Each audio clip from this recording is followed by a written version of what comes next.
Korean lesson of the day. Gusto mo bang sabihin na I want to eat or I want to go sa Korean? Simple lang gamitin lang natin ang particle na ko 싶다.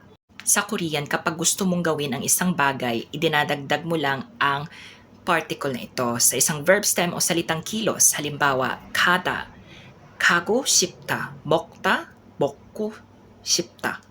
Ang kusipta kapag kinonjugate magiging kusipo, kusipoyo, kusipsminda. Depende sa speech levels o kung sino ba yung kausap mo. Ngayon, gamitin natin siya sa pangungusap. Halimbawa, 한국에 가고 싶어요. Gusto kong pumunta sa Korea. 짜장면 먹고 싶어요. Gusto kong kumain ng 짜장면. 너랑 같이 놀고 싶어. Gusto kitang makasama maglaro. Ikaw naman, ano ba ang gusto mong gawin ngayon? Sagutin sa Korean gamit ang kushipta, kuship po sa comments. Follow for more Korean lessons in Filipino. Still, obinin yung Filipino sonseng님. 안녕히 계세요.